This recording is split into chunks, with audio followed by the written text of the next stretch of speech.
नमस्कार दोस्तों इंडिया और यूएस के बीच में एक बहुत इंपॉर्टेंट डिफेंस डील साइन हुई है, जिसके चलते यूएस के द्वारा इंडिया को 31 MQ-9B ड्रोन्स दोस्तों सप्लाई किए जाएंगे। अब इसके लिए दोस्तों जनरल एटॉमिक्स मतलब जो मैन्युफैक्चरर है MQ-9B ड्रोन्स की दोस्तों, उसके द्वारा एक MRO फैसिलिटी मतलब maintenance, repair and overall facility Bharat में बनाई जाएगी, ताकि अगर इन ड्रोन्स में कोई भी परेशानी आती है कल को तो भारत में उसको सुधार किया जा सके, इसलिए एमआरओ फैसिलिटी बनाई जाएगी।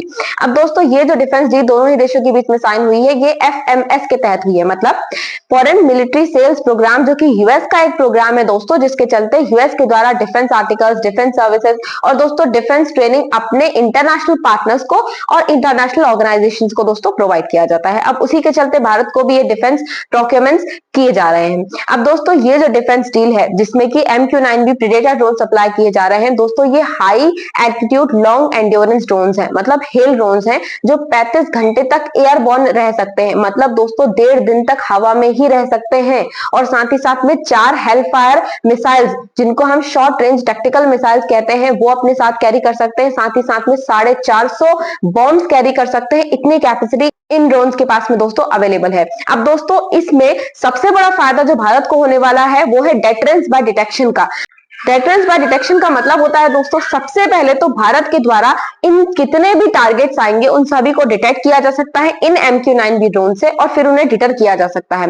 दोस्तों इसके थ्रू अगर कोई भी एडवर्सेरियल एडवांस स्पेशली चाइना की तरफ से लैंड या सी के थ्रू होता है तो उसको डिटेक्ट सबसे पहले और फिर डिटर इन ड्रोन्स के द्वारा किया जा सकता है। ये सबसे बड़ी फैसिलिटी हमें मिलने वाली है। अब दोस्तों जानना होगा कि ये MQ-9B प्रीडेटर ड्रोन्स जिनकी इतनी चर्चा है, ये किस प्रकार के होते हैं, कैपेसिटी कैसी होती है। तो दोस्तों MQ-9B ड्रोन्स की जो टेक ऑफ कैपेसिटी है वो 5670 किलोग्राम की है। साथ ही साथ में दोस्तों इनकी जो फ्यूल कैपेसिटी है वो काफी स्ट्रॉन्ग है, 2721 किलोग्राम की है। दोस्तों इनको हैंडल करने के लिए जो ग्राउंड लेवल है उस पर 2 पायलट्स अवेलेबल रहेंगे, तो क्रू कैपेसिटी का भी ध्यान बहुत इंपॉर्टेंट रखा गया है। अब दोस्तों ये जो MQ-9B ड्रोन्स है, ये जिस प्रकार से काउंटर अटैक कर सकते हैं, तो इनमें 3 प्रकार की मिसाइल्स को कैरी किया जा सकता है। एक है लेजर गाइडेड मिसाइल्स, दूसरी है दोस्तों एंटी टैंक मिसाइल्स और तीसरी है एंटी शिप मिसाइल्स। अब दोस्तों ये जो MQ-9B ड्रोन्स है, ये 2 तरह के मिशन को परफॉर्म कर सकते हैं। एक ह्यूमैनिटी से एसोसिएटेड रहेंगे और दूसरे रहेंगे वॉरफेयर से एसोसिएटेड। दोस्तों जो ह्यूमैनिटी से एसोसिएटेड रहेंगे उन मिशन में ये डिजास्टर रिलीफ प्रोवाइड करना, ह्यूमैनिटेरियन असिस्टेंस प्रोवाइड करना, सर्च एंड रेस्क्यू का वर्क करना, लॉ एनफोर्समेंट करना, बॉर्डर एनफोर्समेंट करना और साथ ही साथ में दोस्तों कोई भी अर्ली वार्निंग प्रोवाइड करने का काम करेंगे। अब दोस्तों वॉरफेयर के एरियाज में ये जो MQ-9B प्रीडेटर ड्रोन्स हैं दोस्तों, इनके द्वारा electronic warfare, anti submarine warfare, anti surface warfare perform किया जा सकता है, ओवर द हॉरिजॉन टारगेट किया जा सकता है और किसी भी एयरबोर्न काउंटर मेजर को लिया जा सकता है। दोस्तों इतनी कैपेसिटी इन MQ-9B ड्रोन्स के पास में होती है। और अब यूएस के द्वारा इंडिया को ये सप्लाई होने वाले हैं, तो इंडिया की ऑफ कोर्स कैपेसिटी बढ़ने वाली है और दोनों ही देशों के बीच में जो डिफेंस टाइज हैं वो पहले से भी ज्यादा मजबूत हो गए हैं।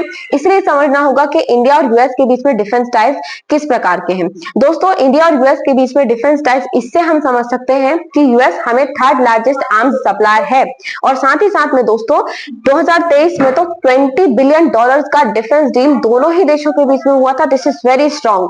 साथ ही साथ में दोस्तों दोनों ही देशों के बीच में 4 एग्रीमेंट्स हैं डिफेंस से एसोसिएटेड, जो बड़े एग्रीमेंट्स माने जाते हैं दोस्तों इन एरियाज में। सबसे पहला है दोस्तों लेमोआ। लेमोआ का मतलब होता है logistic exchange and memorandum of agreement. दोस्तों सेकंड है कॉमकासा, मतलब communication compatibility and security agreement. दोस्तों तीसरा है ISA, मतलब इंडस्ट्रियल सिक्योरिटी एग्रीमेंट। दोस्तों चौथा एग्रीमेंट है बेका। बेका का मतलब है basic exchange and cooperation agreement. दोस्तों ये सारे के सारे डिफेंस से ही एसोसिएटेड एग्रीमेंट्स हैं, जिनके चलते भारत और यूएस के बीच में ओवरऑल डिफेंस रिलेशंस कंडक्ट होते हैं दोस्तों।